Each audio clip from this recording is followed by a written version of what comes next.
Hi, my friends. I'm back. That bastard's hot rod garage. We're finally going to take up where we left off on the transmission. We've been busy. Everything's been happening. We ain't had time to catch up with it. So where we left off at, we was doing the rear drum setup.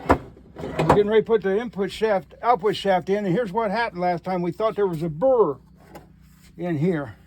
And that wasn't the case. They got three different types. They got from 62 to 75 with a 40 degrees angle on these splines. And then from 76 to 93, they went to 37.5 degree. And then from 94 up, they even went to 30 degrees. So you got to watch. Some of them you won't get on if it's the wrong one. And there's another one will slide on there and be real sloppy. You don't want to do that because if it's real sloppy, it'll wipe them splines out. You got to get the right one. So you got to look for which one of these you get. That's what happened last time. I thought it was a burr in there and that. And we shut down, think it was a burr, and then I got to looking and checked the splines. I found out it's the wrong spline. But we got it now. Before we put the output shaft on, we go ahead and here this is where the governor rings are. Since you're running a valve body, manual shift valve body, cut down on drag, you take them out. You just leave them out because it's going to be manually shifted. And then what you want to do, we'll go ahead and get ready to slide this output shaft in. Right. Now we got the output shaft in here. Don't forget that little washer that goes in there. Get that washer in there on the splines. And then next thing goes, whoops, I got to get out of your road a little bit, don't I? Next thing it'll go in there. Now you need less shit in here. Huh? Now you need less shit I in got to here. make room in this shop here. I'll do that once spring cleaning goes up. Put that in there. Make sure you got your bushing air. Once you get that on there, that's for everything's got your reverse drum and everything set up. Now here's the dry shell that we went around and put the 1.25 inch holes in all the way around. Showed you how to do that. You go back and check it out.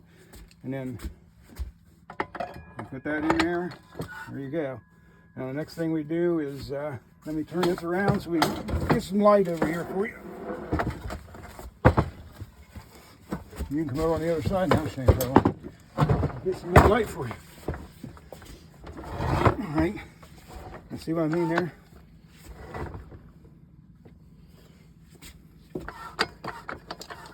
Now what we want to do is next is tell them about this here reverse low servo. We talked about it. What we done here, we already got together and put new seals in there. There's a lip seal goes right here. And that lip seal goes, this is the old one. That lip seal goes with this pointing down. Because when the pressure builds up, it spreads that lip back and holds it against the wall. That's what keeps your pressure in there. What we do is take, this came apart, and here you have a spring in there. You compress that a little bit, take that clip out, take that off. There's a space in there, put a 1/2 inch thick spacer in there. Slide that on there. You can put the old spring back on there or leave it out. But put that back on and put that clip back in there. That makes that solid. That way there's no overlap in the shifting of the low and reverse deal. That makes that solid and there's no overlap. So that's why we do that. Then on our accumulator, since it's manual shifted and all that, what you want to do is take this spring out. We got new rings on there. And replace that spring, two and just a little under 7/8 rod you put on. It makes that solid. That really firms the shift up. What that does is makes that solid when you put the valve body on and all that. So that's where we stand right now.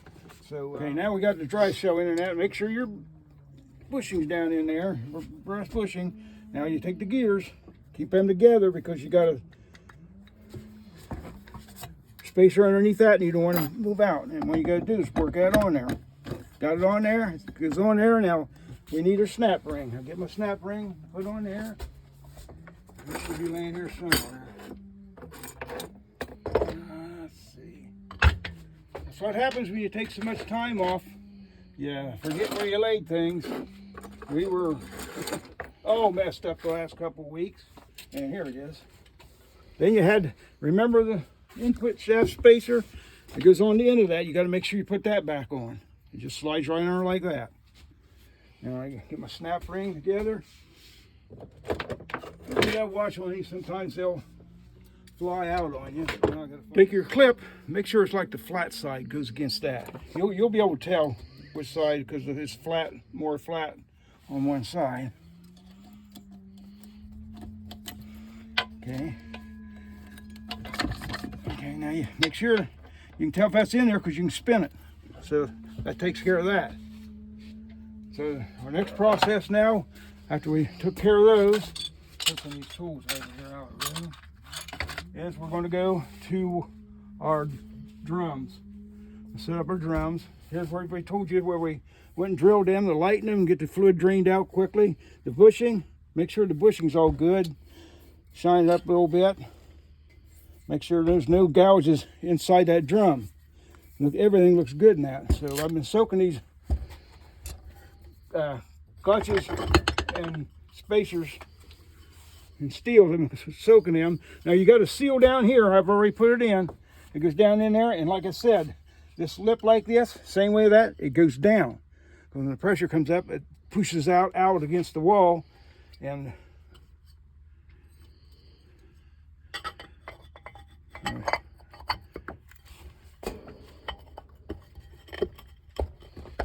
there you go. See, it went down there like that. And the next thing we do is see how many springs this ran stock. See, sometimes I'll add to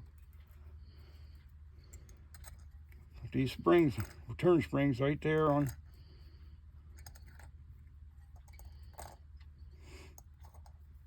Skip every other one. Let's see, 2, 4, 6, 8. I'm going to run 10 in here. So I got a couple more. I think I had 9 in it before. So I'm going to run 10 in this one, setting up that valve body and stuff. Put that in there. And here's, I'll find my tool. This is what I made to compress this with. I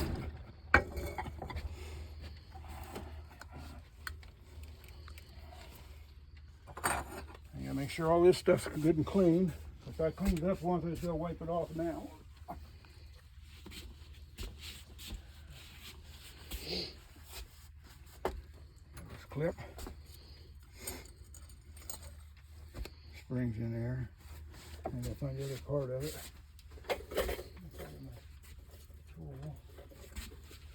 Shit, that should have been there together.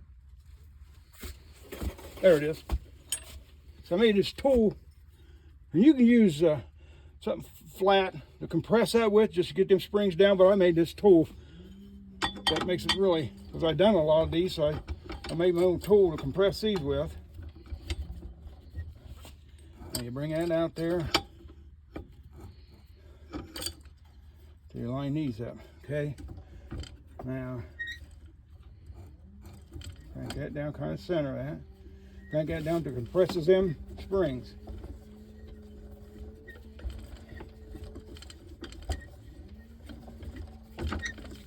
They sell these tools too. You can buy a tool to do that. And I'm not sure what they charge for that, but like I said, why buy them when you can make your own tools? I mean,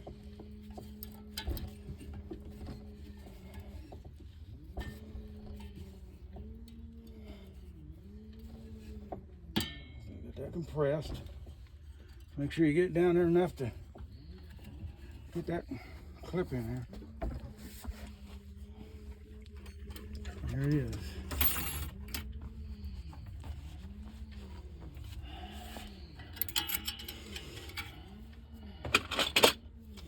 It's your spreader tool.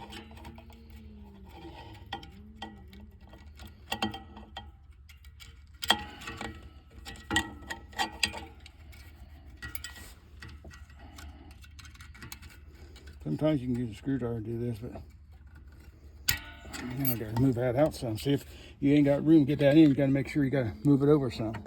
See how that hits there? Just take the screwdriver and move it over some. That's a little bit more.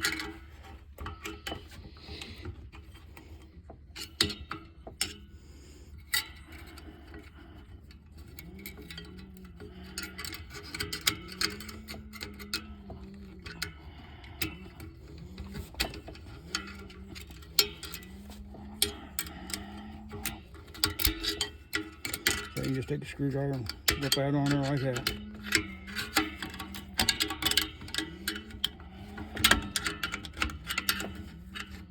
And I always move this around, make sure if that spins in there, you know it's all the way in there. See how that's moving back and forth pretty good? And you know you got the clip down that groove.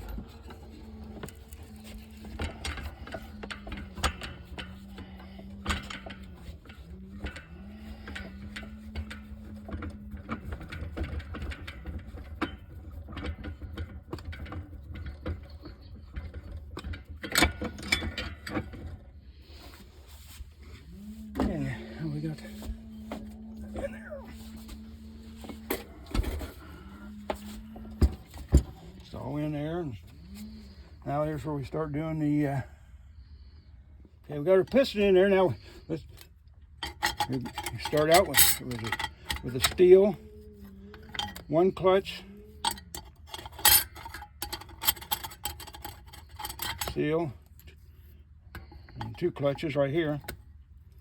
Another steel, three clutches, another steel, and four clutches, and this is going to make a five clutch. Here's a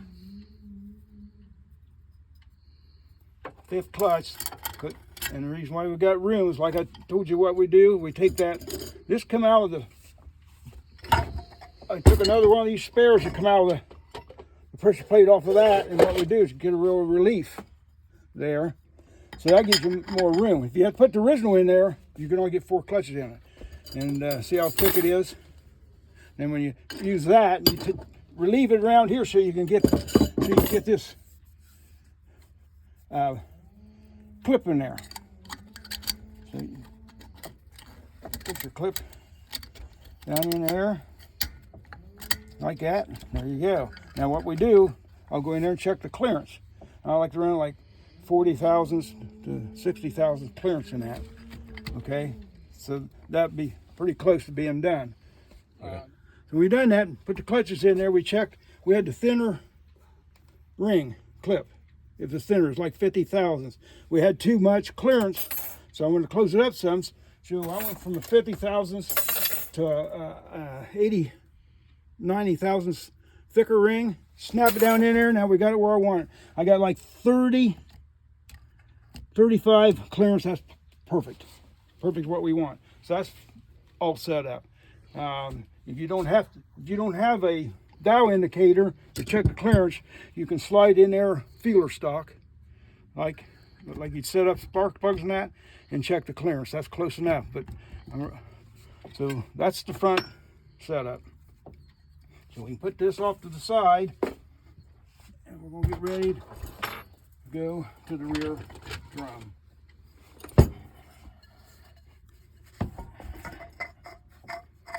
Put this all back together. Now, we may have to stop here if I ain't got the right clearance in this, because this will have to be ordered. Okay, what you want to do, like I say, everything's clean and been washed inside. Like I said, every pad around there, I drilled them holes in there. The same size as what the factory's was. That took some weight off. This is how I done it before I was able to have a lathe and a mill. Now later on, you get access to a mill or lathe, and what you can do is go in there and make extra groove in the center of that, make more grooves instead of that, and that'll lighten up if you get it on a mill. But being only you need a drill and drill press, or just a drill to drill these out. For us poor people back then, that's what we done. Okay, now, like I said, here's your piston. You gotta check it all out, make sure there's no cracks in it. Look for cracks, make sure that ball's in there. It's like a little ball bearing. Make sure that's still there. But like I said, I went ahead and put new seals on it. Same way as that lip points downward, and same way with that one on the inside. And what you want to do, you put that down in there like that. You can walk it in and out like that, and sometimes it's a bear. So what you can do, there, see how I'm getting it in there okay. Now if you couldn't get it in there, now you can hear the suction when you hear that. That means it got it all the way in there. If you have trouble getting it, then get you like a piece of like 8/1000 feeler stock, slide it down, lube it up, slide it down in there on that seal, and just keep going around like this. Move it. Let me just take your feeler stock around here like that, down in there, and just keep moving around like this, and it'll work that seal down in there. Sometimes it's just sit here and work at it. You just gotta watch sure you don't fold it back. You fold it back and you got problems. So, next deal is we go in here. That's with your turn spring, that wave spring there. Then I like to have steel, but a lot of times they put them plastic in there. And this ain't heavy duty race. This is street. Maybe take it up track maybe once in a while. And then you got a wave ring that goes on there next.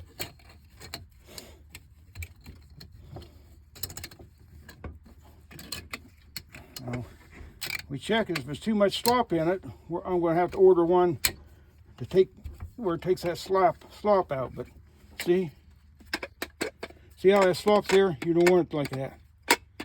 You want that where it's just touching. Oh, wait a minute. Maybe I didn't have that all the way in there. Sometimes they'll spring out on you if you ain't watching.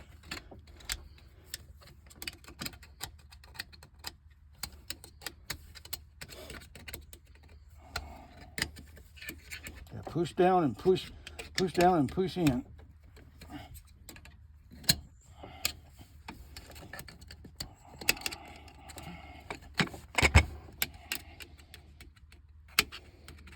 This could be okay. It's not as tight as this.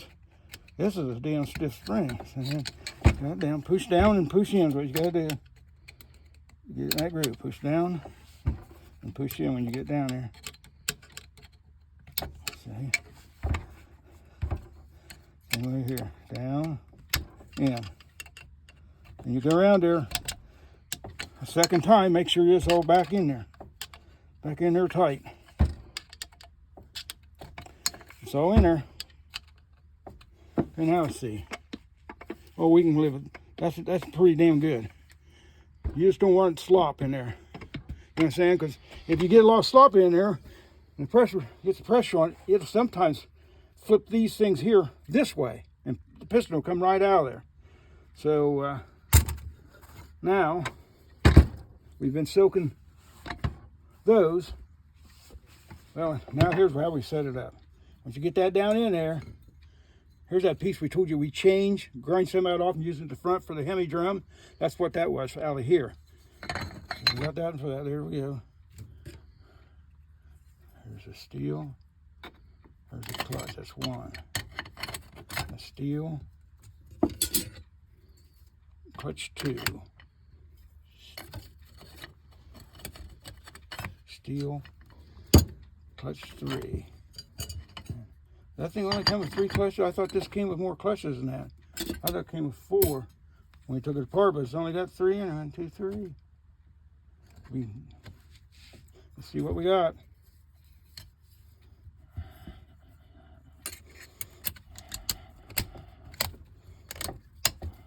Okay, way too much. Maybe we can add another clutch. Looks like we can add another clutch, which is great. Okay, here goes our 4th clutch. Pressure plate goes in after all this is soaking. And we're going to put this clip in here, and the battery's about dead, so we're going to take a break from there, and we'll check this clearance and go from there. We'll start putting the rest of it together. So that's where we're at for this week. Sorry we took so long. I said, had a mess down here, and then somebody's just first doing this. You won't be able to walk away and leave it lay that long. It'll have to be, when you get it apart, try to get it next day or 2 so you remember everything. I've done it so many times. I remember, just don't misplace stuff, which happens if you space things out like we did here. So I guess that's it. We'll see you next time on Fat Bastard's Hot Rod Garage. Bye.